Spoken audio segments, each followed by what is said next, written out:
Siguraduhon nga wala sang moisture nga magasulod sa mga port. Siyempre, limpyuhan man ang phone case antes ibalik diri ang cellphone. Ang pagbinuligay sa tiun sang pandemya, tuman kaimportante. Apang antes kita makabulig sa iban, unahon naton anay atipan ng aton tagsa kakaugalingon. You cannot take care of others if you do not take care of yourself. Base sa World Health Organization o WHO, na sa tiun karon sang pandemic, madamo ang ginaigo sang stress. Pila sa masanag nga mga emotional symptoms nga maangot sa stress, ginakipansang, pagbatsyag sang kahadlok, pagkasubo, kag kaakig. Sa bahin sang physical symptoms, nagabatsyag sang pagkasakit sang ulo, may kabudlayan sa pagtulog kapag kaon. Sa bahin sang behavioral symptoms, nagakadulaan na sang gana o kon motibasyon sa pagtrabaho. Nagataas ang pag-usa sang alcohol o kon drugs, kag wala na nagatambong sa mga ginapakigbahinan sa nga religious, spiritual practices. Magun sini, iyari ang pila ka mga panugyan sang WHO agud nga makalikaw kita sa stress. Lingawon ang kaugalingon, pinaagi sa paghimo sa mga aktibidad nga imo gina-enjoy kag ginakaluyagan, kaangay sang pagbasa, pagkulokanta, pagsaot, pagluto, gardening, kag iban pa. Mag-exercise physically every day, magtulog sang temprano or getting enough sleep, eat well, kag ang pinakaimportante sa tanan, magpangamuyo. Mga kabombo, yari si Monsignor Felix Pasquin sang Our Lady of Candles Parish Capitol Heights sa iya imbitasyon sa pag-upod sa Santos nga Misa live sa Bombo Radyo. Sa aton mga kabombo, tungod sang pandemic COVID-19, ang aton nga mga tumuluo, labi na gid ang mga senior citizens kag ang mga kabataan nga alangon pa. Pangabay nga hindi mag-intra sa pagtinipon-tipon. Kag isa na dira amo ang pagkadto naton sa simbahan sa pagsimba. Apang kamo makasimba gihapon, makapasalamat kay makadayaw sa Dios, kag makapangamuyo. Pinaagi sa aton Santos nga Misa online sa Bombo Radyo Bacolod. Nga aton ginahiwat kada alas 6:30 sang aga. Ini sa liwat ang inyo alagad, Monsignor Felix P. Pasquin, nga padayon nga nagaagda sa inyo. Sa pag-upod sa aton Santos nga Misa, sa online sang Bombo Radyo, kada Domingo alas 6.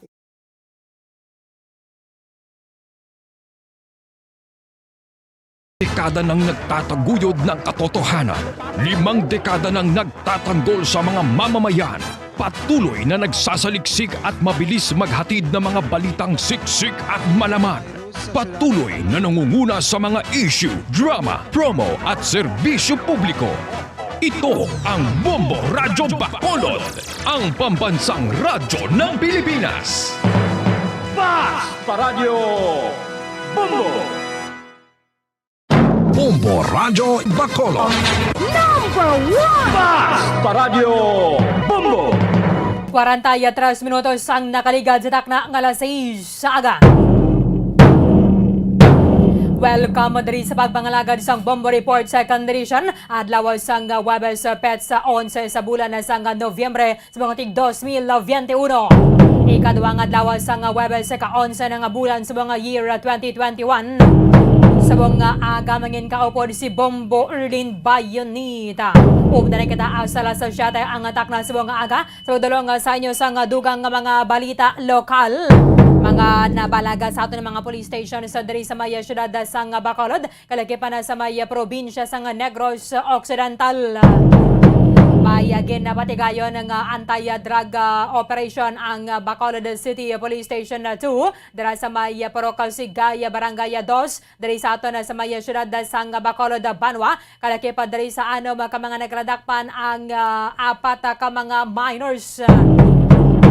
Sabong gina-turn over sila sa may Social Development Center sang ato ng syudad Banwa and hibalo nato na kung pila ni ang value sang illegal nga druga nga na-recover sa ato ng mga kapolisan headed by Police Lieutenant Paul Vincent Pendon. Ang station commander dira sa may Bacolod Police Station 2 Banwa. Para sa Piyakalinya report with Bombo Carla may defensor, Bombo Carl sa report. Kamin. Yes, Bomberlin Anom ang nagkaladakpan no, sa gipatigay nga bypass operation sa nga Police Station 2 sa Purok Sigay, Barangay 2, syudad sa nga Bacolod, Bomberlin. So ang subject diri sa nga bypass operation minor de edad, so apat diri ang minor de edad kag duwa ka mga legal age Bombo Arlene. So nagaedad ang subject sa nga bypass operation, 17 years old kag residente ini sa nga Purok Sigay, Barangay 2, Bacolod City. Ang kag tatlo na diri sila Bombo Elino ang 17 akon apat ang 17 anyos dala na ang subject sang bypass operation kag nadalaman sa gipatigay nga bypass operation ang mukanday Jomark Eder 24 anyos kag residente sa nga Purok Masignagahon, Barangay 35, Bacolod City. Kag si Joseph Daniel residente man sa Purok Sigay, Barangay 2, Bacolod City, Bombo Erling. So sa subong ang duwa ni ka mga legal age Bombo Erling ari na sa Police Station 2 kag ang apat ka mga minor de edad tigin na refer ini sa women's Bombo Erling no diri sa syudad sa nga Bacolod. So suno kay Police Captain na Paul Vincent Pendon, Bombo Erling. So madugay naman ini nila Yan na si sir, no? Sige, I stand corrected. Yes. Police Captain na Paul Vincent Pendon. Yes, Bombo Erling. So Bombo Erling na ining subject ani madugay naman ini nga gina-monitor sa nga Police Station 2 kag ini sila naaktuhan nga gamit sa nga marijuana. Bombo Erling kinakuhaan man ini sila sa nga marijuana. Naaktuhan gid nga nagagamit sa marijuana ini nga mga suspetsado sa birthday Bombo Erling. So isa diri sa ila celebrar sang birthday kag natigayunan nga madakpan sa bypass operation Bombo Erling. So ang nakuha sa ila nga paginakop isa ka elongated Hindi galiya siya no, Bombo Carl? Bombo Erling nakuhaan man ini sila sa nga suspected shabu at the same time naaktuhan nga nagasuyop sa nga marijuana Bombo Erling o kung nagagamit sa nga marijuana. Yung mga ginikanan nila na ya din? Kaya mo pa na ang kuanan subong sa mga Police Station 2 Bombo Erling kung ini nga mga apat ka mga minor de edad ang nadakpan no sa bypass operation kag sa dinayhan ang ila sini nga mga ginikanan Bombo Erling. Okay, so ang kabugusan nga worth nga na-recover sa ila pila?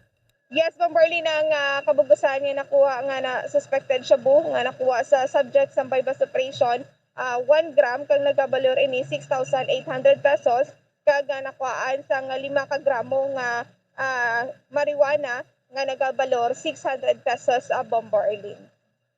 Imagine na mo na sa mo nang kalamharon sa edad nila, no? Bombo Erling. Yes, Bombo Erling ti bata pa lang no. Apat gid ang mga nagkaldakpan nga minor de edad sa gimpatigayon nga bypass operation sa mga kapulisan sa nga Police Station 2 Bombo Erling. Okay. Yes, Bombo Erling. So pamatian nato na payagikan kay Police Captain Paul Vincent Pendon. Ang November 10, 2021, around 10 p.m., nakakanda kita sa isa ka bypass operation sa Purok Sigay, Barangay 2, Bacolod City. Kaupon naton di ang sa ATG Bacolod sa aton operasyon, no? Kung sa diin nakanakot kita sa anong kasuspitsado, apat sinudi ang minor de edad. Kalakip sa minor de edad amo ang aton nga subject sa bypass operation. Hindi lang naton pangalanan tungod kay minor siya, no. Ang aton subject 17 anyos ni siya kag taga Purok Sigay, Barangay 2, Bacolod City. Subong man nadakpan ng isang si Jomark Eder Brillantes, 24 anyos, taga Purok Masignagahon, Barangay 35, Bacolod City. Subong man si Joseph Daniel Rama Ibibinigas siya, 18 anyos, taga Purok Sigay, Barangay 2, Bacolod City. Kag may tatlo kita pagid ka mga minor de edad nga taga Purok Sigay, Barangay 2, duwa ka Purok Kay barangay to kag isa ka taga Purok Kalong barangay Singkang Airport Bacolod City. Nakuha sa paginakop sa atong suspetsado amo ni ang more or less isa ka gramo nga may ginablabanta nga 6,800 ang stock value. Subong man nga may nakuha kita nga ginablabanta 5 grams nga dried marijuana, suspected dried marijuana leaves nga may ginablabanta nga 600 pesos nga estimated state value. So sa aton pagkandak sa bypass operation kagina no na aktuhan nga nagasasyon sila sa pagsuyop sa marijuana during sa isa ka birthday party no. So ilaabyan kag upod nila nga nadakpan ang may birthday kag sang nagtransact sang illegal nga droga naga ongoing ilang pagsasyon sa marijuana. So gilayon man nga gintawag sa aton nga pusher buyer ang aton atensyon kag aton mga kaupod nga operatiba sa palibot agod madakpan sila tanan.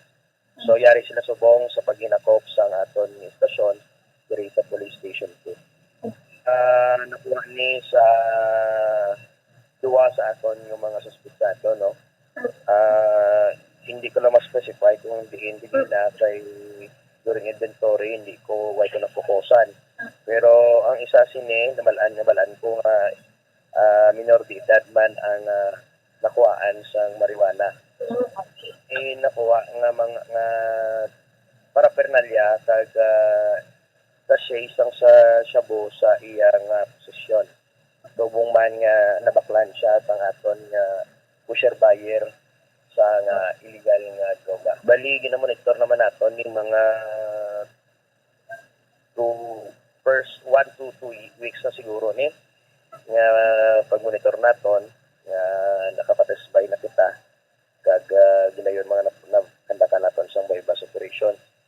Pagi ni sa aton bulig sa aton confidential informant nga ang aton subject person nag-engage sa illegal nga droga. Padayon napati sa aton nga women's ang transfer niya sa custody sa SDC nato no para dito siya ma-detain kaya ang mga minor de edad hindi pwede diri sa aton istasyon. Duwa ka legal age dapat ka minor. Sa paglapas ang variation on RA 9165 section 5, 11, 12 mo pa lang na nang ta kung daw mo klaseng Bomberlin so amo na no ang igabas ka nga. Imagine naman na kaso Bombo sa aton sini nga Carl. mga suspetsado Bomberlin. Aha. So i-turn over na sila guro dira sa may social development center bala? Yes, SDC. Bomberlin. Bomberlin na dira na daiga turnover no ang apat ka mga minor de edad sa SDC diri sa syudad sa Bacolod Bomberlin. Pero taga-dira lang man gid sila yan sa Sigay. Yes, Tanan. Bomberlin. Ang tatlo ka mga minor de edad taga Purok Sigay Barangay 2 kag ang isa taga Purok Kalong Bomberlin. Pero imposible man na guro nga hindi gid may baluan dira sa mga ginikanan nila. Amo gid gani Bomberlin no base malang ini nga mga minor de edad nagakuan man sa ila sini nga mga ginikanan no nagalayaw gid ini sila ya Bomberlin. Pulo panago. Kapulo panago. Yes, sakto gid mga ginahimo nga mga illegal siguro abot naman sa ila sini nga mga ginikanan kasi kung isog pa ini sila sa ila sini nga mga ginikanan Bomberlin. Sige. So dapat monitor gid sa mga ginikanan ni baluon na dira bala kon sino mga abyan nila because ang abyan mo ya ga-impluwensya gid kun anong pwede nila obrahon na diri Bombo Carl. Yes, amo gid kumbaga Bomberlin peer pressure no ang gakatabo o kung kaisa po na gakadala ang mga kabataan kung kaisa kumari ini sila isa ka barkada nga naga-engage sa mga illegal nga mga hilimuon na Bomberlin tiga kadala na ini sila kung pero may pagidini nila upod Bomberlin. Ang pamangkot pagid na din sila nagakuha sang supply. Amo pagid na Bomberlin no amo pagid na nga pinakadako pagid nga pamangkot kung sino ayhan ang nagahatag ini sa ila sa supply sa suspected Shabu Bomb Arlene. Sa una to, mga kabataan ni wala, yara sa elementary, mo na ginasugo sa mga ginikanan nila. Ginasalot sa may notebook para hindi lang maabot, tabala? Ang ending nga gali, mo na nagaduhol dito sa Shabu. Sakto gid Bomb Arlene, no? Amo na ang ginahimo, no? So ginagamit man kung kaisa mga minor de edad sa mga illegal nga hilimoon, Bomb Arlene. Okay, sige. Ano nang ginahod diraman? Sa mga naga-zumba na Bobo Carl? Yes, Bomb Arlene, no? Laadri Nani subong kay sa may mayong panahon subong? yes ka nami subong sa aton siningapan yempo, Bomb Arlene, no? Subong nga kagahon, ti kung basta nami ganing yung panyempo, ati madamo gini sa aton sininga mga kauturan na nagalibot diri sa area sa nga lagoon so para maga-jogging kagang iban diri naga-intra sa nga ginapatigayon nga zumba diri sa may lagoon, Bomb Arlene. Medyo damo na yon, no? Bombo Carl? Madamo ini sila pero makita diri naton na Bomb Arlene, no, ang social distancing bala kay ti malapad man ang area ako sa diin ini sila nagapatigayon sang zumba, Bomb Arlene. Basta mga nag-exercise, mayo gid nila mag-face mask bala kay Yes. kabudlay mag-ginhawa. Amo gid gani, Bomb Arlene, amo nang pinakabudlay man kung kaisa, no. Ating iban diri may face mask man pero gina-down lang nila pero naga-observe ini sila. Makita diri naton nga laka-laka man ini sila kay ang iban, Bomb Arlene, nagalibot diri sa sulod sa nga lagoon, Bomb Arlene. Okay, sige. Thank you, gid, Bombo Carl. Bomb Arlene na may nang report gikan sa patrolya ni si Bombo Carla May Defensa para sa Pambansang Radyo ng Pilipinas, consistent overall number 1 sa Bacolod, Basta Radyo. Bombo. Madamo nga salamat kay Bombo Carla May Defensor yara subong sa custody sang igaton over man sang Bacolod Police Station 2 adra sa may Social Development Center sa tanang syudad ining apat ka mga minors ang narakpan sining anti-drug operation dira sa may Porocal Sigay Barangay 2. 4 minutos ang nabilin antes ang alas 7 sa aga. Medyo may pila na diri ka mga pamangkot sa aton ng paminsaron sa pagsapol nanday Senador Manny Pacquiao. Kag sa mga Senador Bongo and President Rodrigo Duterte dito sa may palasyo sang Malacañang. Pila ini ka oras matapos sa ginadeklarar ni Senador Christopher Bongo nga may rasang mga changes sa sining plano para sa 2022 elections. Kaya gin-confirmar man na mismo diri sang Malacañang kag kampo man ni Senador Bongo nga mayara sang pag-istoryahanay between Senador Manny Pacquiao sa nga nagligad nga Martes nga gabi kag subong man na President Rodrigo Duterte kag Senador Bongo kaya gusto ko no nga ma-renew ang pag-abyanay sang duha. Natabo nga daan na pilaman na ka mga inoras ang nakaligad pagkatapos sa nga speech ni Senador Bongo sa nga nagligad nga may mga lauman pa nga mga pagbago kung ano man ginang sa nga padalagan ano kung basin na siya gani magpadalagan bilang vice presidente sa Mayo 9 nga pinili ay na konfirmar man na mismo sa kampo ni Bongo, isa man sa mga, syempre malapit gidang sa laligan ni President Rodrigo Duterte halin pa man sa nagaserve siya bilang alkalde sa syudad sa Davao. Mayayara sa meeting between national leaders sa istoryahan ang pila ka mga botang banwa may kang tanan sa People's Interest and Mindanao Development specifically sa infrastructure and power industry. Siling man na din ni Senador Manny Pacquiao Banwa ang ining pag-sinapol kasunod naman sa pag-withdraw ni Mayor Sara Duterte sa iyang re-election bid dito sa may syudad sa Davao. Kag pagbulos sini kay or pagpabulos niya saya sining manghod nga si Sebastian Baste Duterte. On the other hand, ginapahayagan naman na din ni Senador Bongo nga quick meeting malang to ko na. Ginahingyo din ni Senador Manny Pacquiao. So, lipot lang gina din ang pag-istoryahanay. May mga pagkumustahanay lang bala. Renewal of friendship. Kag wala sang politika. Nag-istoryahanay sila ni President Rodrigo Duterte. So, siling niya ti alinya sang una, kumparehay man gigami ni Manny Pacquiao. Kaga mag-aabyan na. Yes. So, somehow, ang ining pag-istoryanay nila is renewal of friendship. Ang pahayagan nga na dari sa kampo ni Senador Bongbong Marcos nga pagawlaton na kung ano ang desisyon ni Mayor Sara Duterte. Abi Sara pa nga tige na pahayagan na dari sa Commission on Elections nga pwede nga makapadalaga na si Sara pero hindi sa dalom sang hugpong ng pagbabago. Isa sa niya Panuakan National o isa ka regional political party. Isarata ni karon dugang sa Bombo Hanay Big Time, yari na ang Bombo Network News. Bombo Network News. And the KBP Golden Dove for Best Radio Newscast at Metro Manila goes to Bombo DWSM Star FM Bombo Radio. At ngayon, ang inyong tagapagbalita. Magandang umaga Pilipinas, anumang oras sa buong mundo, narito ang Bombo Network News Morning Edition, Nobyembre 11, 2021. Napapanood tayo ng live sa Facebook at YouTube channel ng Bombo Radio Philippines sa ulo ng ating mga balita. Sa ating update sa ginaganap na Conference of the Parties o COP29 sa pambihirang pagkakataon China at Amerika nagkasundo, palakasin pa ang climate cooperation sa gitna ng mga batikos ng maraming bansa sa Climate Change Summit. Ang Commission on Election naman, todo ang ginagawang paghahanda para sa November deadline ng submission ng substitution papers para sa 2022 election. Samantala naman, balita pa rin sa politika ang COMELEC target resolbahin ang mga kanselasyon ng COC bago ang pagpalabas naman ng official list ng mga kandidato na para sa 2022. Kapwa kinumpirma naman ni Senator Bongo at opisina ni Senator Manny Pacquiao ang pulong kay Pangulong Duterte matapos ang awayan ng fighting senator at ng Pangulo. Samantala, si Pangulong Duterte dadalo rin sa APEC Leaders Summit simula ngayong araw sa pamamagitan ng video conferencing.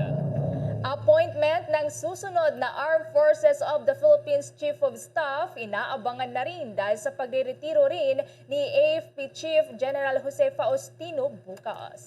At balita pa rin sa international, yung WHO nakapagtala ng pagbaba ng COVID-19 cases sa iba't ibang panig ng mundo, maliban sa Europa na muling epicenter ng COVID-19 pandemic. At sa entertainment news, ang latest hit ng sikat na Filipino group na SB19 pasok sa top 10 ng Billboard Hot Trending Songs chart kasama pa ang superstar na BTS, 17 at Lisa ng Blackpink.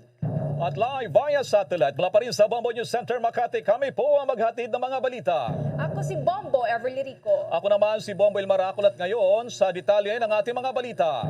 The COP26 or 2021 United Nations Climate Change Conference. Update! Nagkasundo ang Amerika at China na palakasin pa ang kanilang paglaban sa climate change sa susunod na ilang dekada. Ito ang sorpresang inanunsyo ng dalawang bansa sa COP26 Climate Summit sa Glasgow, Scotland. Lahat niya ng paraan ay kanilang gagawin para makamit ang 1.5 degrees Celsius na target na temperatura na nakasaad sa Paris Agreement.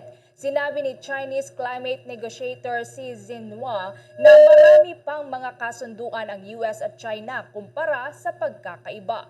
Sinabi naman ni US Climate Ambassador John Kerry na ang pagtutulungan nila ng China ang siyang magreresolba sa problema sa climate change.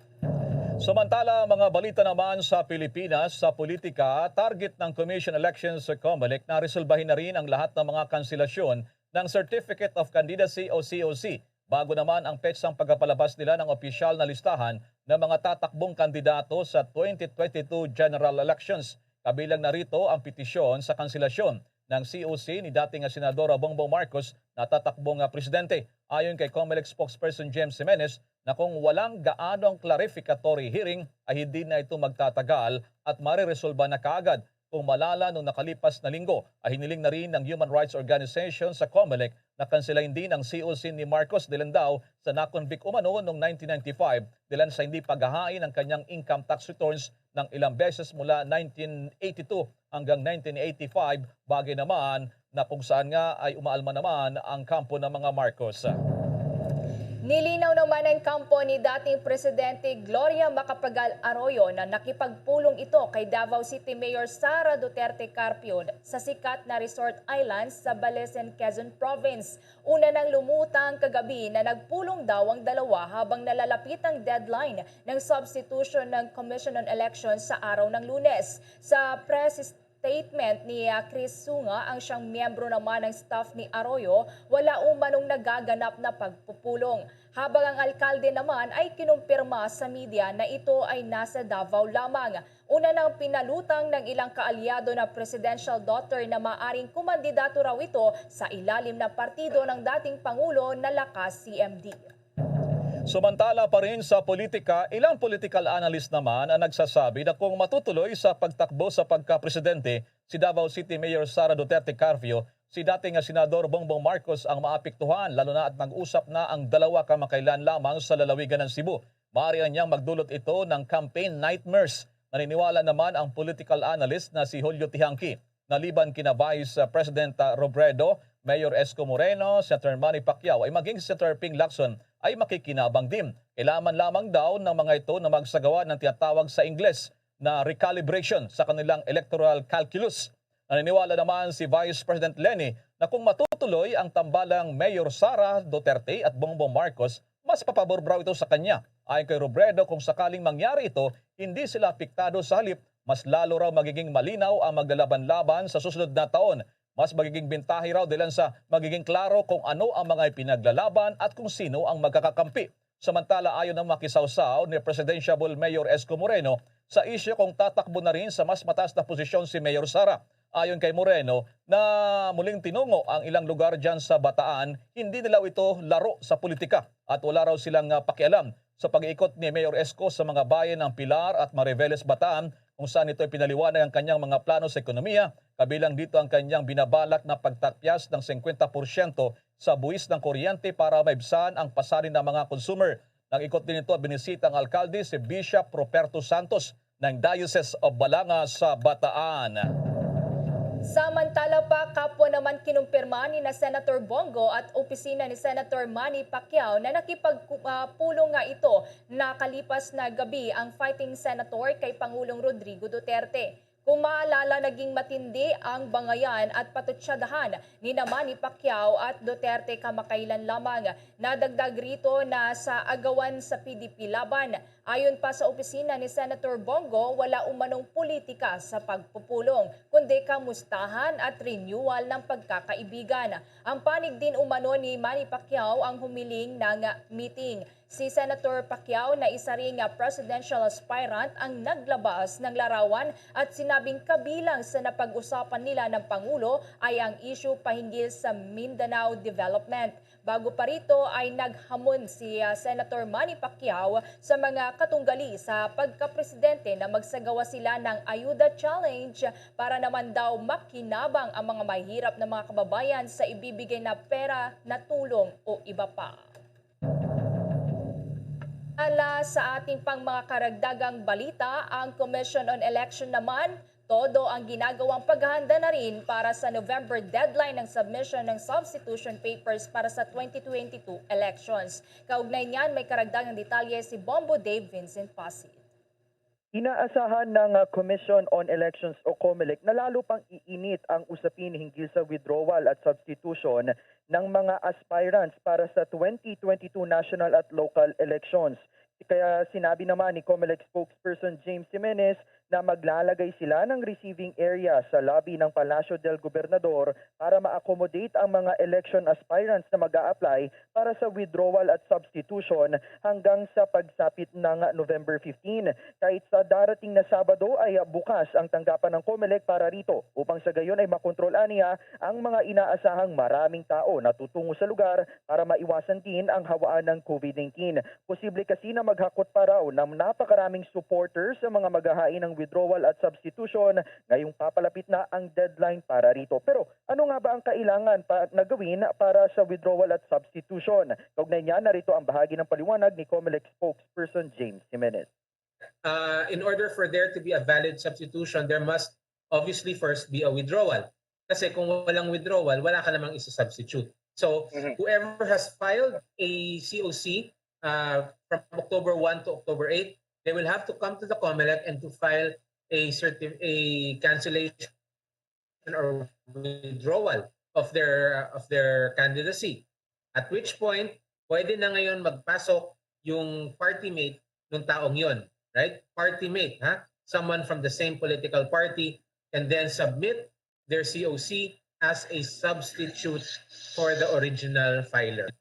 Anim ng Article 9, Section 77 ng Omnibus Election Code, nakasaad na pagkatapos nga ng huling araw ng filing ng Certificate of Candidacy, kapag mamatay, mag-withdraw o madiskwalipika ang isang official candidate ng mga accredited political party, ang pwede lamang papalit dito ay iyong miyembro din ng kaparehong partido. Personal dapat na bawiin ng isang election aspirant ang kanyang Certificate of Candidacy, pero maaari namang magpadala lang ng representative ang papalit sa kanya via substitution.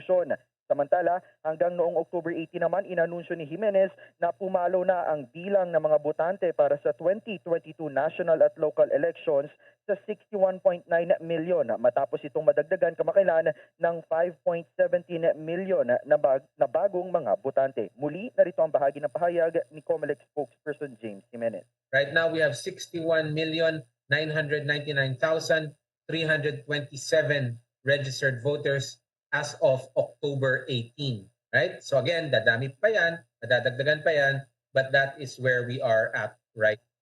Bombo Davidson Pasit nag-uulat para sa Pambansang Radyo ng Pilipinas, Basta Radio. Bombo! Bombo Dave, pag sinabing Palacio del Gobernador, so mismo nang sa COMELEC head office, magpa-file ng kanilang substitution o kaya naman withdrawal pagdating nitong November 15. At ito ba personal, Bombo Dave, o maaring mga kinatawan lamang kung nais na tumakbo sa mas mataas na posisyon o papalitan yung isang kandidato, Bombo Dave? Yes, Bombo Elmar, yung sa Palacio del Gobernador, ito ay sa Intramuros, Maynila, ito ay para sa mga aspirants para sa national positions para sa halalan sa susunod na taon. At ito ay bukas kahit hanggang sa araw ng Sabado, Bombo Elmar, kasi inaasahan nga ng COMELEC na talagang baka posibleng maraming mga tao yung tutungo sa naturang tanggapan ng COMELEC bago pa ilang araw bago pa nga yung deadline na November 15. At kaugnay niya na Bombo Elmar, maaari namang magpadala lang ng mga representative yung mga magsa-substitute doon sa mga magwi-withdraw na mga naghain ng kanilang Certificate of Candidacy noong sa mga nakalipas na buwan, Bombo Elmar. Yung binabanggit natin dito para sa national position lamang, di ba, Bombo Dave? So yung local, syempre doon din naman sa local nilang COMELEC, Bombo Dave? Yes, tuloy-tuloy din yan, simultaneous yan, Bombo Elmar, hanggang sa November 15 din yung deadline para sa kanila, Bombo Elmar. So mula ngayon, yun ang inaabangan natin. Baka sabi nga rito, mayroong magpabago sa political landscape na siyang mga sorpresa, Bombo Dave, mula ngayon hanggang susunod na 15 na Lunes, Bombo Dave. Lalong naging mas mainit pa kasi itong usapin hinggil sa substitution, Bombo Elmar, kasi nga sa mga nakalipas na araw, yung usap-usapan talaga yung pagbawi ni Davao City Mayor Sara Duterte Carpio ng kanyang Certificate of Candidacy para sa kanyang re-election bid. At ayon nga sa ilang mga malalapit sa kanya, katulad na lamang ni House Committee on Ways and Means Chairman Joey Sarte Salceda, talagang tatakbo daw ito, yung naturang alkalde, para sa national position, particularly sa pagka-presidente. Ang sinasabi naman ng PDP Laban Kusiwing faction talagang yung desisyon daw kung sakaling ituloy man ng alkalde ng Davao yung napapabalitang kanyang pagtakbo sa pagkapangulo, talagang mababago nga daw nito ang political landscape, Bombo Elmar. So talagang ito din yung kaabang-abang na mga balita hanggang sa November 15 kung saan yung deadline niya para sa withdrawal at substitution para sa 2022 national at local elections, Bombo Elmar. Alright, maraming salamat. Mamaya, Bombo Dave, pipilitin natin makakuha ng mga opinion, lalo na sa mga legal minds natin, mga election lawyer. Maraming salamat si Bombo Dave Vincent Pasit. The coronavirus infectious disease or COVID-19 pandemic update. Nasa pinakamababa ngayon ang mga aktibong kaso sa Pilipinas. Una ritong iniulat ng Department of Health na nabawasan pa yung mga active cases sa 29,138. Ito na ang pinakamababa mula noong February 22 ng kasalukuyang taon. Samantala, nakapagtala ang Department of Health ng 2,646 na karagdagang kaso. Ito po yung latest tally nila sa daily tally, yung sa COVID-19 na mas mataas ng baghagya nitong nakalipas na araw. Sinasabing dulot pa rin daw ito ng backlog sa ilang mga data. Ang kabuang nagkasakit na ng coronavirus sa Pilipinas mula noong nakaraang taon ay umabot na sa 2.8 million na mahigit. Mayroon namang naitalang maraming gumaling na umabot naman sa 4,029 na dagdag. Ang mga nakarecover sa COVID-19 sa bansa ay nasa kabuang 2.7 million na mahigit. Meron namang bagong nadagdag ng mga namatay na nasa 79. Ang death toll sa Pilipinas bungsod ng deadly virus ay nasa 44,665 na, habang may 7 mga laboratorio ang hindi nakapagsumiti ng data sa Department of Health. Napansin naman na ang tinatawag na positivity rate sa mga nahawa sa virus sa bansa ay mas mababa na sa 5% na unang nangyari mula pa noong January 31 o pinaka-lowest level ito mula noong December 14 ng nakalipas na taon.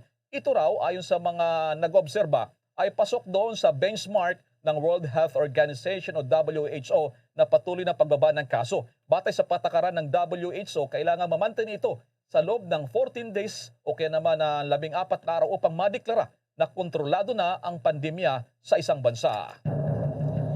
Target naman na simula ng pag-aaral sa mix and match trial ng COVID-19 vaccines ngayong buwan ng Nobyembre. Ayon kay DOST Undersecretary for Research and Development Dr. Rowena Cristina Guevara, ang siyang head naman ng Task Group on Vaccine Evaluation and Selection, umaasa sila na mag-i-issue ng approval ang Philippine Food and Drug Administration para sa naturang clinical trial. Habang inaantay pa ang clearance para sa clinical trial protocols mula sa FDA, patuloy naman ang paghahanda sa mga site na paggaganapan nito. Ayon pa kay Dr. Guevara, layunin ng pag-aaral na matukoy ang safety at immunogenicity ng pagkumpleto ng vaccination gamit ang available na bakuna sa bansa sa mga nabakunahan na ng unang dose ng Sinovac. Kabilang din sa pag-aaralan kung may mas maganda bang immune response ang mga nakakumpleto na ng 2 dose ng Sinovac vaccine matapos ngang maturukan ng booster dose ng ibang brand pa ng bakuna. Umaasa ang opisyal na matukoy na ang brand ng COVID-19 vaccine sa maaring paghaluin pagsapit niya ng huling bahagi ng Disyembre o sa Enero sa susunod na taon. Ang mga bakunang gagamitin sa clinical trial ay ang Sinovac, Sputnik V, AstraZeneca, Pfizer at ang Moderna. Nauna na ngang inaprubahan ng DOST Vaccine Expert Panel, Single Joint Research Ethics Board at ng Site Institutional Review Boards ang pagsasagawa ng clinical study ng mix and match ng magkaibang brand ng COVID-19 vaccines. Samantala naman, umaabot na raw sa 27.6% ng populasyon ng Pilipinas ang naturukan na rin ng bakuna laban sa COVID-19. Ayon sa Department of Health, na mula na magsimula ang vaccination program noong Marso ay mayroon ng mahigit 30.11 million Filipinos ang nakatanggap ng kanilang 2 doses ng bakuna o itong single dose na Johnson & Johnson vaccine. Ang nasabing bilang ay mas mababa sa target na 50 million na Filipino na babakunahan ng gobyerno hanggang sa katapusan ng taon. Umaabot naman sa 35.6 million katao na o 32.7% ng populasyon pa lamang ang nakatanggap ng unang dose ng bakuna. Magugunitang itinakda ni Pangulong Duterte ang November 29, December 1 at yung ito po ay 3D National Vaccination Drive sa buong Pilipinas. Bilang kasabay rin to sa holiday, araw ni GAT Andres Bonifacio, kaya may pagkakataon po ang ating mamamayan na makibahagi doon sa hindi pa po nabakunahan na siyang nilalayon po ng ating gobyerno na maging puspusan upang maabot kagad natin yung community protection. Sabi nga nila dito ay herd immunity sa lalong madaling panahon, lalo't malayo pa tayo sa 50% na nilalayon ng ating gobyerno. Bago tayo magpatuloy, mga kabombo ka Star Nation, abay itong issue sa politika ay mainit na po ngayon. Lahat nalalapit na itong November 15, itong substitution down ng mga kandidato. Kukuha tayo ng mga legal opinion at makakasama natin. Sabi ng kasabihan dito, meron din daw tayong mga abogado di Campanilla. Ito makakapanayan natin, abogado di Batingaw, isa pong law professor, kilalang election lawyer at dating naging Justice Secretary si Secretary Alberto Al-Agra. Mr. Secretary, kasama niyo si Bombo Elmar, si Bombo Everly, ang aking partner. Live ka ngayon sa Bombo Radio Philippines Nationwide, Worldwide. Good morning po sa iyo, Secretary Agra. Magandang umaga, Elmar, at salamat sa inyong panyaya. Kumusta na pala kayo? Kayo rin pa rin ba ang bago pa kayo doon sa mga mainit na issue? Kayo pa rin ba ang presidente ng Philippine Obstacle Course Federation, Secretary? Pilipinas Obstacle Sports Federation. Kami yung National Sports Association on Obstacle Sports. Ako pa rin yung presidente. In fact, papunta nga ako sa isang training ngayon Kasi atleta rin ako bukod sa presidente ng samahan. Naalala ko nung nagko-cover kami sa SEA Games, yung obstacle course kasama ha. So ikaw pala ang nasa likod nito ha. So sportsman Secretary Agra nalalapit itong November 15. Ito muna ha. Ang isang kandidato na hindi miyembro ng isang partido bago mag-substitute, pwede ba siyang manumpa muna ngayon para doon substitute siya doon sa isang hindi kapartido? Pwede ba yan? Pwede yun kasi wala tayong batas na nagbabawal ng paglipat-lipat ng partido, no? Kaya halimbawa, wala akong partido ngayon, pwede ako magkaroon ng partido mamaya. Yun, oo. Halimbawa, membro ko ng Party X ngayon, mamaya pwede ako maging membro na ng Party Y. So, walang ganong pagbabawal. Kaya palagay ko maraming mangyayari bago mag-honor before November 15 na Elmar. So, posible palang gano'n. Ito sa kaso po nitong si presidential daughter, Mayor Sara, nababanggit na wala naman daw siyang national party, Meron siya regional party, Yung, So, ano mga senaryo dito kung sakali? Saan siya aanib? Saan siya kung sakali? Kasi malakas ang mga hiring-hiring dito na baka tatakbo sa pagka-presidente, Secretary Agra. Oo. Kaya diba, gawin natin kwento, no, Elmar. So, nag-withdraw na siya as mayor. No? Ang kanyang next step ay kailangan maging membro siya ng isang partido. No? Kasi pwede naman, actually pwedeng ang isang kandidato, meron siyang regional party, meron siyang national party. Hindi yun pinagbabawal. No? So, hindi niya kailangan iwan yung kanyang regional party at pwede siya mag-membro ng national party from now till November. Tapos, ang mangyayari, kung sino man yung papalitan ni Mayora, kung sakaling ganun nga ang mangyayari, kailangan mag-withdraw at kailangan si Mayora substitute certificate of candidacy for that position, Elmar. Okay. Meron kang ibinigay sa amin ng mga substitution scenarios sa Secretary Agra. Ito ba yung binabanggit mo kung sakasakali? Ito yung graphics natin. Yung mangyari kasi, Elmar, yung papalitan ba kung sakali ni Mayora ay tatakbo rin sa ibang posisyon? Or yung papalitan niya, magwi-withdraw lang at hindi natatakbo sa ibang posisyon? Kasi halimbawa sa sitwasyon ngayon for Davao Mayor, di ba? Nag-withdraw si Mayor Sara, tapos yung kanyang kapatid ang papalit presumably sa kanya for the position of mayor. So yun, according to that infographic, yun scenario 2, na yung mag-withdraw, papalit sa ibang posisyon. Pero in this case of Mayor Sara, kung sakaling tatakbo siya for president or vice president, ang tanong, yung kanya bang papalitan ay tatakbo rin sa ibang posisyon. So yan ang nangyari kay Kasi pwede mangyari na yung papalitan, pwede mangyari kasi yung papalitan hindi natatakbo eh. Ang sinasabi ng iba, may nakareserba daw sa Lakas CMD, para siyang yun nga yung nababalitaan ko. Isang place candidate na hindi natatakbo. So, most likely, kung gano'n na mangyayari, Elmar, in my infographic, yun yung scenario 1. No?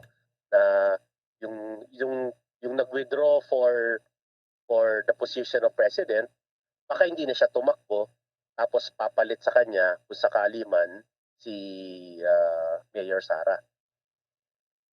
Ang mahalaga, Elmar, ay yung kailangan yung papalit, no? In this case, if Mayor Sara, kailangan same party, political party, nung kanyang papalitan. At ang independent candidate ay hindi pwedeng palitan, Elmar.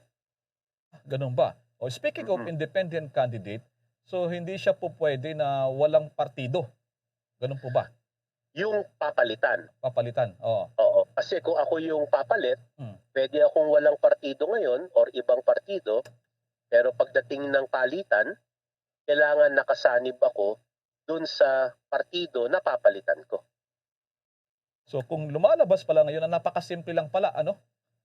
So ito mga palitan sa atin dito. pag ano, so walang problema pala. So napakadali, ano?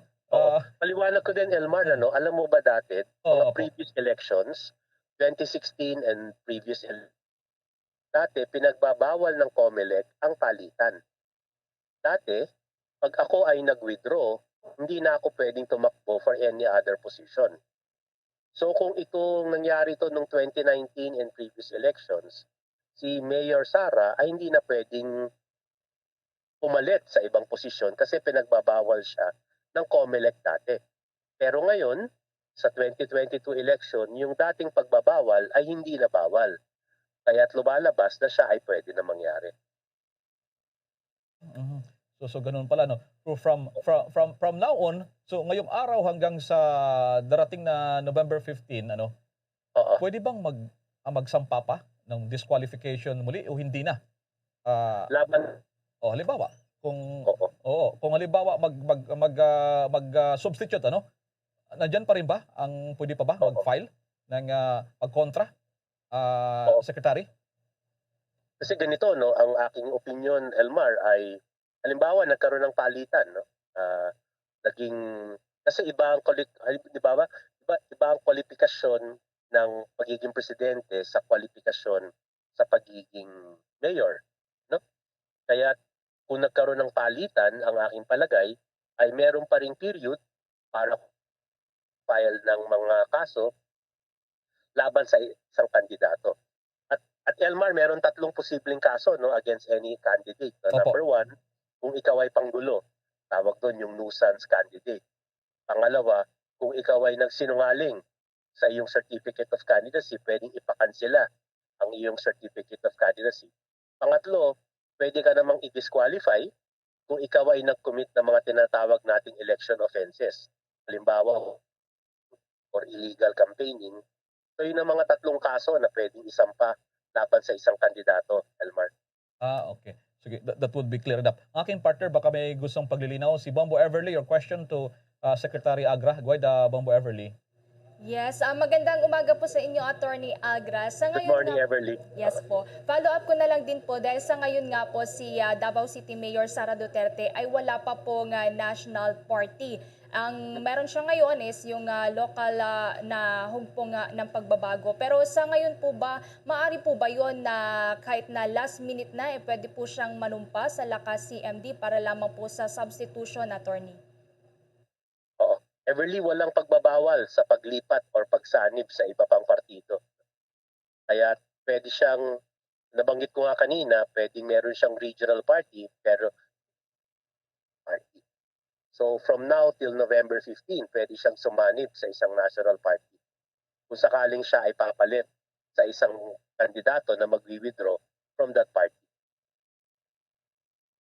Okay, Attorney Agra, would you care mag-comment, mga analysis kung anong mangyayari kung pumasok ka sa pangkandidato, may mga maapektuhan ba sa kanilang mga boto doon sa mga, sabi nga rito, itong mga teritoryo nilang lugar, hahakot ng boto, sino-sino ba ang apektado kung pumasok pa ang mula sa Mindanao si Mayor Sara?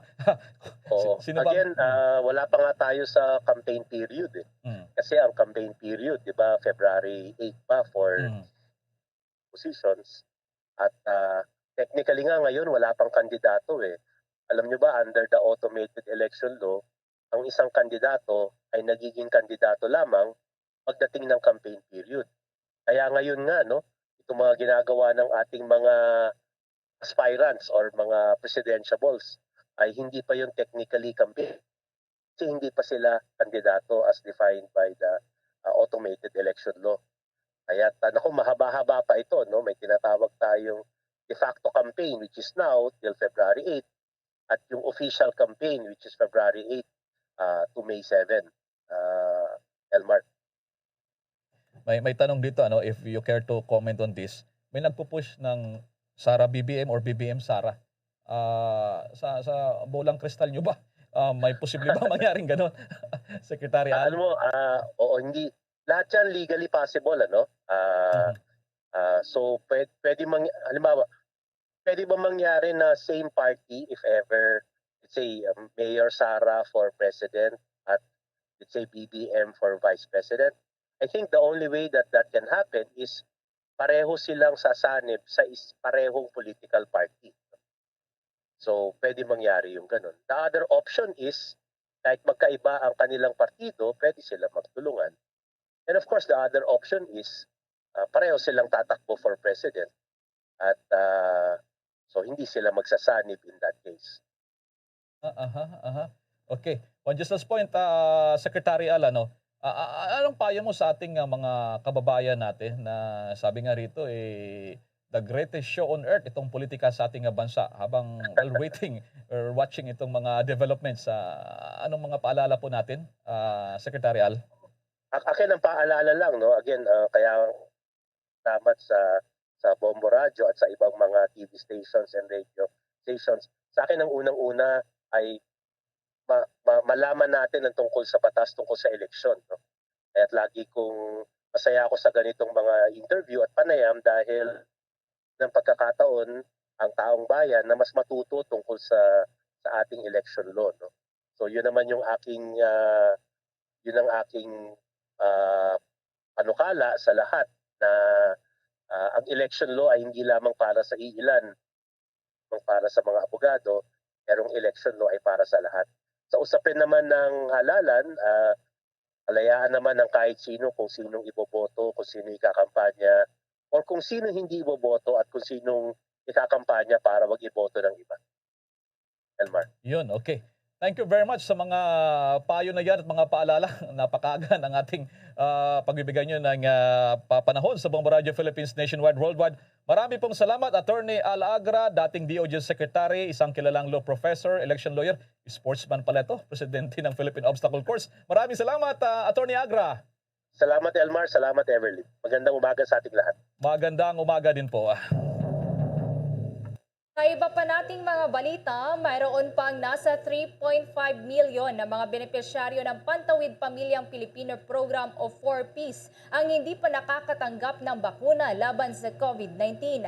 Sinabi ni DSWD Assistant Secretary Glenda Rilova na sa 4.1 million na aktibong 4Ps beneficiaries ay nasa 3.5 million ang hindi pa nababakunahan sa COVID-19 vaccines. Mahigit 600,000 lamang kasi ang nakatanggap ng kanilang bakuna laban sa COVID-19. Sang-ayon ito sa panukalang mandatory vaccination sa mga Pantawid Pamilya beneficiaries, subalit may mga ilang dapat anyang ikonsidera ang gobyerno gaya na lamang ng pag-amyenda ng Republic Act 11310 o mas kilala na Act Institutionalizing Pantawid Pamilya Pilipino Program 4Ps. Hindi kasi bahagi ng programang ito ang mandatory vaccination para sa mga 4Ps beneficiaries.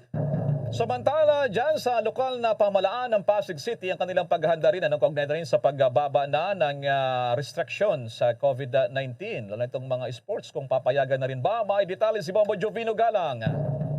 Nagpasya ang Pasig City Government na ipagbawal muna ang mga contact sports dahil sa COVID-19 pandemic.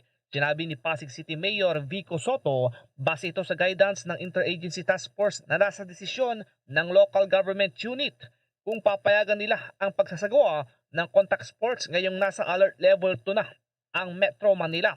Paliwanag nito na nagpulong ang mga city council at ito ang kanilang napagpasyahan na huwag payagan ang mga contact sports. Maging anya ang alkalde ay nagtitiis na rin dahil sabik na sabik itong makapaglaro ng basketball pero hindi pa rin magawa dahil nais niyang sumunod sa ipinapatupad nilang batas. Samantala, pinaghahanap pa rin ng mga otoridad ang dalawang bata na naiula na nawawala matapos ang nangyaring sunog sa ilang-ilang street, Barangay 185 sa lungsod ng Caloocan. Naging mabilis kumalat ang apoy dahil sa makakadikit ang mga bahay na karamihan ay gawa sa light materials. Base sa investigasyon ng Bureau of Fire Protection, pasado 1:00 kaninang umaga, Nang magsimula ang sunog at naapula lamang ito mahigit 2 oras. Nagtulong-tulong na ang mga residente para mahanap ang 3 anyos na bata at 1 taong gulang na bata na kung saan maaring hindi nakalabas ang mga ito sa kanilang bahay. Umabot sa 15 kabahayan ang natupok sa nangyaring sunog. Nag-uulat para sa Pambansang Radyo ng Pilipinas, Bombo Jovino Galang, Basta Radyo, Bombo! Pinapaalalahanan naman ng DSWD ang mga local government units ng pagkilos kaugnay sa napaulat na unti-unti na namang pagdami ng mga tinaguriang batang hamog o badyaw na pakalat-kalat sa gitna ng kalsada upang mamasko. Ilang mga motorista kasi ang umaangal na liban pa sa abala sa pagdadrive ay delikado pang mga ito na mahawa sa COVID-19. Ayon kay DSWD Assistant Secretary DSWD Glenda Rilova, bawal magcaroling sa gitna ng kalsada kung pupwede sa pabahay-bahay naman. Tiniyak ng DSWD na bagamat pangunahing responsibilidad ng mga LGU ang pagresponde sa pagkalat-kalat ng mga namamasko sa mga sasakyan, lalo na ang mga batang hamog. Tumutulong din naman ang DSWD sa augmentation sa pagbibigay ng mga dagdag pang mga pangangailangan. Samantala sa isyu pa rin ng mga nagkakaroling, abay nagbabala pa rin ang Department of Health, yung DOH sa publiko sa pagkasagawa ng mga Christmas caroling sa loob ng mga bahay. Yung mga indoors o kaya naman ay maraming tao. Ayon sa Department of Health, kung nangyayari ito, mas mataas ang risk na makahawa ng virus. Mas mabuti man na gawin ang caroling sa outdoors o kaya naman virtual na lamang. Ang statement ng Department of Health ay bilang reaksyon sa pahayag ng DILG. Pinapayagan na ang pagkakaroling sa ilalim ng mga lugar na nasa alert level 2 katulad na lamang ng Metro Manila. Sinabi naman ni Health Undersecretary Maria Rosario Vergere, kung tutusin, wala namang bawal na probisyon na nakapaloob sa IATF ukol naman sa caroling. Pero hinikayat nila ang mga local government units na maglabas ng mga specific guidelines. Nagpalala rin ang Department of Health na madali ang transmission ng virus kung nandyan yung mga voice-related activities katulad ng pagkanta. Mas maigi pa rin daw na obserbahan ang physical distancing, mas kukunti lamang ng mga tao at wag na rin isama ang may mga edad na sa pagkakaroling. Naniniwala naman si Senator Panfilo Ping Lacson na panahon na para ipaubaya sa mga local government units ang pagbili ng mga supplies at implementasyon ng kanilang mga proyekto. Sa harap na rin umano ito ng questionable procurement decisions ng mga national agencies gaya na lamang na nangyaring paglilipat ng Department of Health ng nasa 42 billion pesos sa Department of Budget and Management's Procurement Service o PSDBM. Inihayag ni Lacson na dahil sa nasabing gawain, napapayagan ang mga questionabling kumpanya gaya na lamang na Pharmaly Pharmaceutical Corporation na makakuha ng multi-billion peso contracts sa kabila ng kakulangan ng kwalifikasyon. Wala namang panibagong pag-iikot sa mga lalawigan si Lacson kasama na rin ng kanyang Vice Presidential candidate na si Senate President Tito Soto III ngayong linggo at tutok daw ito muna sa pagbusisi sa 2022 proposed national budget. Samantala, abangan pa ang detalye, ang Pangulong Duterte daw dadalo rin sa taunang APEC Summit, yung pagtitipon po ng mga leader, iba't ibang dako ng ating bansa sa pagitan ng teleconference. Bago ang balitang yan, paalala muna. Dunkin' Delivery po! Dunkin' Delivery po! Dunkin' Delivery po! Dunkin' Delivery po! Yes, may Dunkin' Coffee! May Dunkin' Coffee! May Dunkin' Coffee! May Dunkin' Coffee! Ganyan ang Dunkin' D Coffee Box! 4 cups agad of signature Dunkin' hot or iced coffee, hot choco or hot choco java in 1 grab-and-go carton. Bukas, Choco Java naman! Choco Java naman! Choco Java naman! Choco Java naman! Para 4 cups agad, Dunkin' D Coffee Box! At ngayon, sa pagpapatuloy ng iba pang pangunahing mga balita. Issue naman sa mga presidential debates na dapat daw ituloy. May panayam si Bombo Dennis Samito. Go ahead, Bombo Dennis. Kapiling ho natin sa ating linya ng komunikasyon si dating House Speaker Alan Peter Cayetano. Pabatiin muna natin. Magandang umaga po sa inyo, Mr. Speaker. Si Bombo Dennis po ito. Welcome to the program, sir. Magandang umaga, Bombo Dennis. At sa lahat ng ating kababayan, hindi lang sa Luzon, Visayas, Mindanao, yung mga nanonood sa SOCMED nyo ng mga OFWs, batiin po natin na magandang araw din po sa kanilang lahat.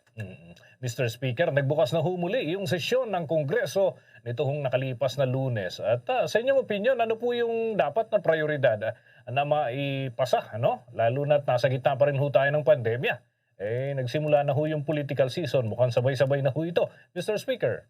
Yes, naka 1 week na rin yung session at alam mo yung aking reflection this week, Dennis, nung weekend, yung Colossians 3:23 na nagsasabing kahit anong gawin mo as if you're doing it for the Lord, di ba?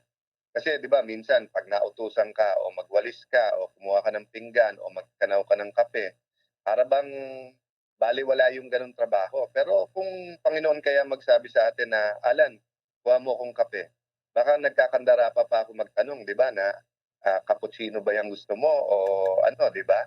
So I think ang Kongreso dapat ganun din yung attitude na sobrang hirap ng ating kababayan sa buhay at kabuhayan or health and livelihood na i-focus talaga natin na every single small and big concern, bills, resolutions, ay parang sa Diyos natin talagang pinapasayan, no?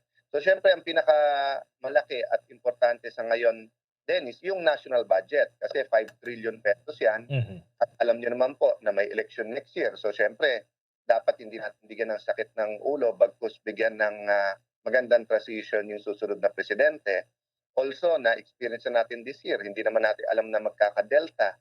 So baka sana, God willing, no, God forbid na may problema next year. Pero dapat yung budget na yan, di ba, yung mga ayuda, yung 10,000 ayuda, yung tulong sa iba't mga sektor, nakahanda na. And lastly, syempre, ang bawat budget may pagkukunan ng pera yan. So medyo concerned lang ako na napupunta po tayo doon sa e-casino at e-sabong dahil yun ang tinutulak ng gobyerno for additional funding. But ang problema, lalo sa mga kabataan ngayon na e-learning at saka hindi naman nakatututukan ng teacher physically, di ba? Dahil kulang ang face-to-face. Concerned din ako na yung values natin ay na-erode din, no? So I think the budget and yung accompanying concerns niyan, health, livelihood at saka values ang napaka-importante sa last 2 minutes ng ating Kongreso. Sungkit lamang natin itong issue po na 10,000 ayuda bill. Ito ho'y inyong panukala. Ano ho sa tingin po ninyo yung tsansa na ito'y makalusot ngayong Kongreso? Mr. Speaker? Simplihan ko na lang, di ba? Kung gusto, may paraan. Kung ayaw, napakaraming dahilan. So, 500 billion ang dadagdag sa budget next year. So, ibig sabihin may pera. With 150 to almost 200 billion, mabibigyan na lahat ng pamilya. With 50 to 70 billion, mabibigyan na lahat ng small businesses. So, with 500 billion pesos, whether we talk about individual families or sari-sari stores, kayang gawin to, Bombo Dennis. Kailangan lang talaga ma-explain na hindi ito dole out. Ito po ay economic stimulus at ito'y ginagawa talaga ngayon para umikot ang pera sa bawat sulok ng bansa at mabuhay yung ekonomiya. Mr. Speaker, nababanggit niyo noong nakalipas na linggo naman, dapat magkaroon ng madagdagan ng presidential debates. Mukhang interesting ho ito, no? Maaari niyo ho bang ipaliwanag yung inyong mungkahi na ito, Mr. Speaker? Well, Dennis, ang mungkahi natin, November, December, isang debate, then January, February, March, April. So 5 instead of 3. And then in between that, 1-on-1. No? So 15 linggo yon. Bakit? Diba? So ako naniniwala, more information for a vital decision in 2022 is not only important, it's essential.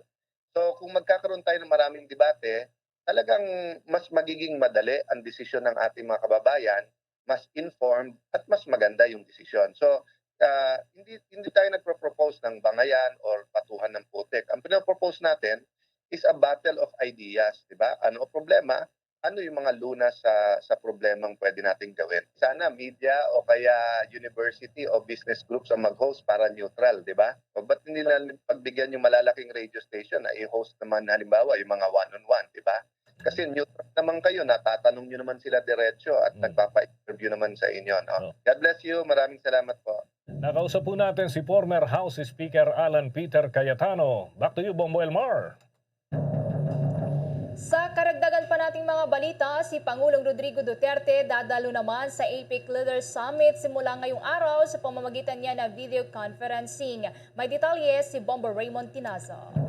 Bombo Ever, Bombo Elmar, simula ngayong araw, si Pangulong Rodrigo Duterte ay dadalo sa 2021 Asia-Pacific Economic Cooperation o APEC Economic Leaders Meeting at ito ay magtatapos hanggang bukas, Nobyembre 12 at ito sa pamamagitan ng video conference. Si Pangulong Duterte ay dadalo kasama ang APEC counterparts sa 28th AELM o yung APEC Economic Leaders Meeting sa isang high-level discussion na pamunuan ng New Zealand na siyang host at chairman ng APEC Economics ngayon. At dito ay pag-usapan kung paano yung mga APEC economies o mga bansang kasapi ng APEC ay makapagtulungan para sa recovery mula sa COVID-19 at isulong yung inclusive, sustainable at maunlad na kinabukasan para sa lahat. Si Pangulong Duterte rin ay inaasahan na makikipag-participate o tatalo sa APEC Business Advisory Council o ABAC Dialogue kasama na yung mga APEC economic leaders ngayong araw. So hindi pa naman sinasabi kung anong oras ngayon at para isulong naman yung posisyon ng Pilipinas sa pagtugon sa problema pa rin, lalo na dito sa mga pabagong sitwasyon dahil sa pandemic at climate change. At inaasahan na isusulong ng mga leaders ang 20-year plan para maipatupad ang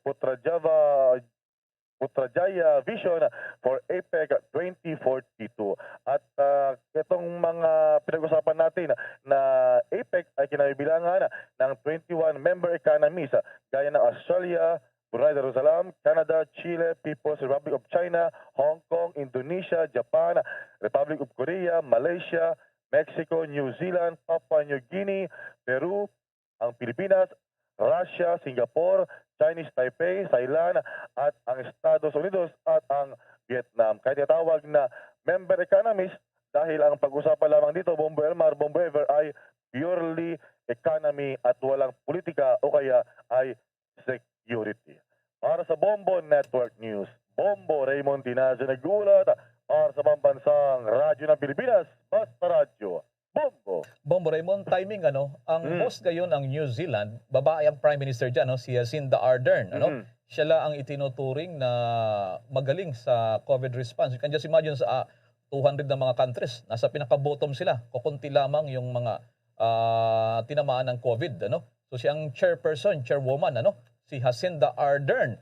So timing nila ang problema ngayong COVID. So, maaari maging sentro yung kanyang pagbabahagi sa kanilang epektibong COVID response sa Bombo Raymond. That's right, Bombo Elmar.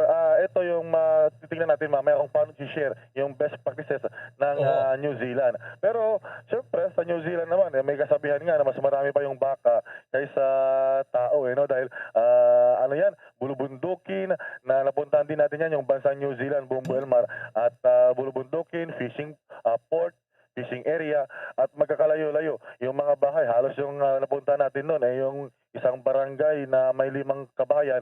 Ang susunod na village ay pagkalipas ng isang bundok. Unless doon sa mismong syudad, Bombo Elmar, yung pinakasentro ng New Zealand, Bombo Elmar. At tingnan natin, yung magiging mensahe rin naman dito ni Pangulong Duterte. At dahil talagang meron siyang partisipasyon at keynote address ngayong araw, pero ba malamang ay dito na sa Pilipinas ay magiging gabi na. Bombo Raymond, dati-rati pinupuntahan mo yan direktamente mismo kung saang host country ngayon. Virtual na lang talaga itong kataunang kinocover ng Bombo Radio pag merong APEC Summit Pero ngayon talagang virtual na rin. Nagbago na talaga. Bumaliktad ng mundo, Bombo Raymond. Tama ka dyan, Bombo Elmar. Dati ang pinupuntan, ang talagang dati, ang... Sa Pilipinas, di ba? Nag-APEC Summit na rito. Tama ka dyan. Ang malala ko pala, yung pinakasentro, nakalimutan kong bagitin kanina, yung Auckland. Ito yung pinakamaraming tao na bahagi ng New Zealand. Christchurch, meron din dyan, Bombo Elmar. Yung maraming mga Pilipino dyan, yung sumapkwento lamang natin. So, tingnan natin kung paano yung isang babaeng leader ni Arden ay pangunahan. Kumbaga, i-facilitate yung APEC Leaders Summit ngayong taon. Sa gitna ng very challenging situation ng COVID-19 via video conferencing, Bombo Elmar. Sige, maraming salamat si Bombo Raymond Tinasa. Samantala mga kabobo kay Star Nation, bukas na ang turnover ng bagong PNP chief ha. Pero ang EEP chief, inaabangan din. Sino rin ang maging bagong EEP chief? May mga update dyan si Bombo Annalise Soberano. Pangungunahan ni Defense Secretary Delfin Lorenzana ang turnover ceremony at retirement honor para kay outgoing AFP Chief of Staff General Jose Faustino na magre-retiro na sa serbisyo bukas, Biyernes, November 12, 2021, habang dadalo sa pamamagitan ng virtual teleconference si Pangulong Rodrigo Duterte. Bukas, alas 3 ng hapon nakatakda ang seremonya. Kahit mayroon ng schedule sa turnover ceremony, nakabinbin pa rin sa ngayon kung sino naman ang susunod na pinuno ng Sandatahang Lakas ng Pilipinas. Hindi pa kasi pinapangalanan ng Malacanang kung sino ang papalit kay General Faustino. Ayon naman kay Defense Secretary Delfin Lorenzana, noong huling linggo pa ng Oktubre, isinumite kay Pangulong Rodrigo Duterte ang shortlist ng mga kandidato sa pagiging AFP Chief.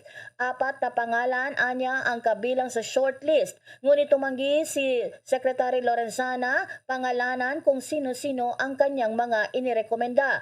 Kung ang rules of succession ang susundin, ang mga kandidato sa pagka-AFP Chief ay ang mga pinuno ng major services at area commands na siyang masusing sinasala at pinag-aaralan ng Board of Generals bago ito isumite sa kalihim. Kabilang sa mga kandidato ay sina Philippine Army Chief Lieutenant General Andres Centino, Air Force Chief Lieutenant General Allen Paredes, Navy Flag Officer in Command Vice Admiral Adelius Bordado. Gayon din sina Southern Luzon Command Chief Lieutenant General Bartolome Bacaro, NOLCOM Commander Lieutenant General Arnulfo Burgos, Westmincom Commander Major General Alfredo Rosario, Eastern Mindanao Command Lieutenant General Greg Almerol, at Visayas Command Chief Major General Robert Daus. Bombo Anali, Montaño Soberano nag-uulat para sa Pambansang Radyo ng Pilipinas. Basta Radio, Bombo! Abangan naman at alamin ang detalye sa groundbreaking sa 2 malalaking housing projects sa Quezon City sa gitna ng pagharap ng COVID-19 pandemic. May detalye dyan ng Star FM Manila. Pinangunahan ni Quezon City Mayor Joy Belmonte ang groundbreaking ceremony sa priority housing projects ng lungsod. Kasama ni Belmonte ang mga tauhan ng Quezon City Housing and Community Development and Resettlement Department at iba pang tauhan ng City Hall sa site kung saan itatayo ang 3 palapag na socialized housing project at 12-story housing project sa Barangay Balingasa. Ayon kay QCHC DRD Head Ramon Asprer, kanila umanong pinag-aralan ang disenyo ng gusali upang mas maraming pamilya ang makinabang sa naturang proyekto. Layunin nito na mabigyan ng disenteng pabahay ang mga residente ng lungsod kung saan target nila sa 2 gusali na magkaroon ng tirahan ang nasa 363 na mga pamilya. Sa kaugnay na balita, nasa 17,000 indigent families rin ang target nilang matulungan sa ilalim naman ng Katiyakan sa Paninirahan Program. Para sa Bombo Network News, mula dito sa 102.7 Star FM Manila, Star DJ John Marino para sa Pambansang Radyo ng Pilipinas, Basta Radio, Bombo! Samantala, ang British Ambassador to the Philippines bumisita dyan sa Iloilo City. May mong detalye ang Bombo Radio Iloilo. Sinaluduhan at pinuri ni British Ambassador to the Philippines, Lord Bofis, ang Iloilo City matapos naabot na ng lungsod ang 92.11% na vaccination rate na mas mataas kaysa sa National Capital Region. Sa panayam ng Bombo Radio kay Bofis, sinabi nito na impresibong ginagawang hakbang ng Iloilo City Government upang labanan ang nagpapatuloy na COVID-19 pandemic. Ayon sa UK Envoy, kahanga-hanga rin ang green credentials ng lungsod dahil sa patuloy na pagtatanim ng mangroves upang maprotektahan ang kalikasan. Dagdag nito, mataas din ang level of transparency ng gobyerno sa lungsod. Napag-alaman na kasama ang multi-sectoral stakeholders, tinalakay ng Iloilo City Government at ni Bofis ang posibilidad ng partnership sa health, mental well-being, edukasyon at technical skills development para sa mga residente ng Iloilo City. Samantala, game naman na nagbasta Radyo Bombo ang British Ambassador. how the city has handled COVID. Now, 92% of vaccination rates for the eligible population. That's extraordinary and should really be celebrated. So congratulations to the city for making that happen. And it's not just vaccination. I know there were lots of other measures in place on that. I think that the green credentials of the administration are really strong. And I think there's been a lot also done on transparency. I was meeting with some British nationals, and they were saying that they've been really impressed by the level of transparency and the good governance here in the city. Basta Radio Bombo! Si British Ambassador Lore Bofis. Balita mula dito sa Bombo Radyo Iloilo. Ito si Bumbo Ayan Gahete para sa Pambansa Radyo ng Pilipinas. Consistent overall number 1 sa Iloilo. Basta Radio Bombo! Bombo International News. Nagkasundo ang mga bansa na mas lalo pang palakasin ang kanilang carbon cutting targets hanggang sa katapusan ng taong 2022. Ito ang isa sa mga laman ng draft agreement sa COP26 Glasgow Climate Summit. Nakasaad din sa dokumento na dapat humingi na ng tulong ang mga mahihinang bansa na hindi kayang labanan ng matinding epekto ng global warming. Kaugnay pa nga rito, nagkasundo rin ang mga ito na dapat ang mga bansa ay magsumite ng pangmatagalang estratehiya para maabot ang net zero hanggang sa katapusan ng taon. Maraming mga kritiko ang nagsabi na ang nasabing draft ay tila walang patutunguhan. Sinabi naman ni COP26 President Alok Sharma na ang nasabing kasunduan ay para na rin sa kapakanan ng mga susunod pang henerasyon. Samantala pa, bumaba naman ng 4% ang naitatalang namamatay dahil sa coronavirus kada linggo sa buong mundo at bawat rehiyon, maliban na lamang sa Europa. Iniulat ng World Health Organization na tumaas ng 10% ang nasawi sa virus sa Europe sa nakalipas na linggo. Ito ang natatanging kontinente sa buong mundo na patuloy na nakakapagtala ng pagtaas sa bilang ng mga COVID-19 cases at deaths. Sa weekly report ng UN Health Agency, nakapagtala ng nasa 3.1 milyon na bagong kaso ng COVID-19 sa buong mundo, 1% mas mataas ito kumpara sa nakalipas na linggo. Umaabot pa sa 2/3 ng naiulat na COVID-19 infections o nasa 1.9 milyong katao na mula sa Europe. 7% ito na mas mataas. Nakitaan ng pagsirit ng hanggang 10% sa mga kaso ng COVID-19 sa European region, kabilang dyan ang Russia hanggang sa Central Asia. Ang mga bansang may pinakamataas na bilang ng bagong kaso ng COVID-19 sa buong mundo ay ang United States, Russia, Britain, Turkey at Germany. Nauna na ngang inihayag nitong nakalipas na linggo ni WHO Europe Director Dr. Hans Kluge na muling itinuturing bilang episentro ng COVID-19 pandemic. Bombo Sports News. Patuloy po ang pamamayagpag ng mga billiards masters ng mga Pinoy sa ginaganap na Abu Dhabi Open 9 Ball Championship. Pinangunahan ng kasalukuyang US Open Pool Champion Carlo Biado. Nantalunin niya ang home crowd favorite na si Muhammad El Jeffrey. Magugunitang naging kaunanahang Filipino na nagwagi ang 38 anyos na si Biado ng US Open Pool Champion noong Setyembre. Kasunod itong si Efren Batares noong taong 1984. Bombo Entertainment News. Ang latest hit naman ng sikat na Filipino group na SB19 pasok sa top 10 ng Billboard Hot Trending Songs chart. Kaugnay niyan, may chika ang Star FM Baguio. Pasok ang Bazinga o ang latest hit ng sikat na Filipino boy group na SB19 sa pinakabagong weekly chart ng Billboard na Hot Trending Songs chart.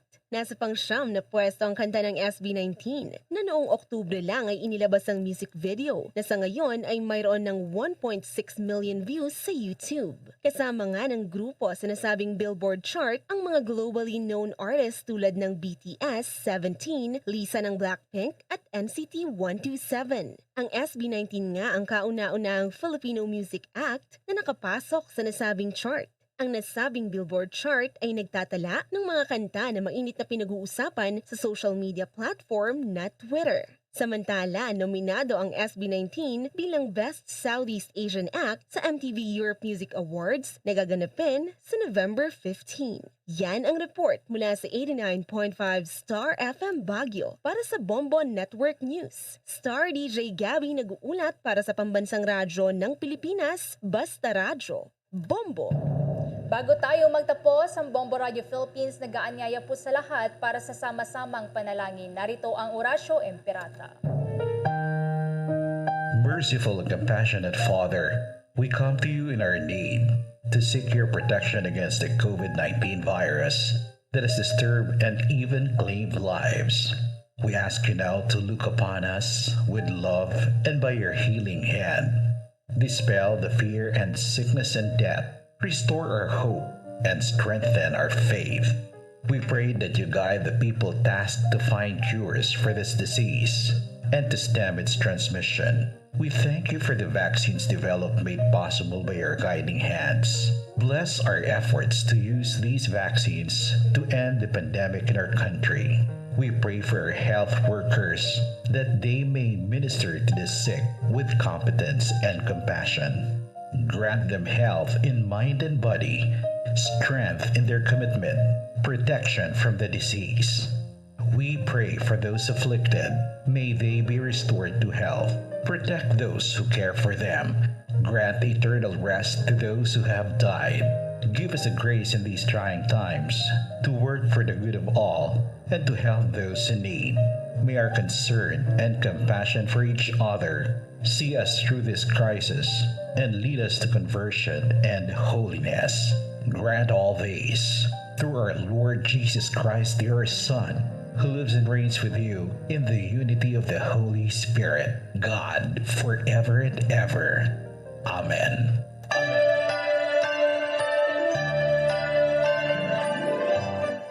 Kabombo, Ka-Star Nation, para sa ating Christmas countdown, 40 days to go bago ang Pasko. At live nationwide, worldwide, via satellite mula sa Bombo News Center Makati, kami po naghatid ng mga balita. Ako si Bombo Everly Rico. Ako naman si Bombel Maracol para sa Pambansang Radyo ng Pilipinas, Basta Radyo, Bombo. At sumainyo ang kalipunan ng maiinit at pangunahing mga balita sa Bombo Network News. Hatid sa inyo ng Pambansang Radyo ng Pilipinas, Bombo Radio Philippines. Radyo Bombo.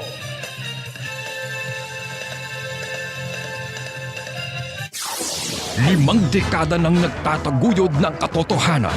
5 dekada nang nagtatanggol sa mga mamamayan. Patuloy na nagsasaliksik at mabilis maghatid ng mga balitang siksik at malaman. Patuloy na nangunguna sa mga issue, drama, promo at serbisyo publiko. Ito ang Bombo Radyo Bacolod, ang pambansang radyo ng Pilipinas. Basta Radyo Bombo. Subong nga mayara sang coronavirus pandemic, isa sa pinakamabudlay nga butang amo ang idi naton makita ang aton nga kontra. Gani dapat mangin mahinalungon kita kag nagasunod sa minimum health protocols nga ginapatuman. Magluwas dira na kay balobala kamo mga kabombo nga dapat man nga i-disinfect ang mga cellphones agud malikawan ang virus. Santo sa pagtuon, ang isa ka typical nga cellphone user ang nagtandog sang cellphone sang 2,617 ka beses kada adlaw. Apang kon extreme cellphone user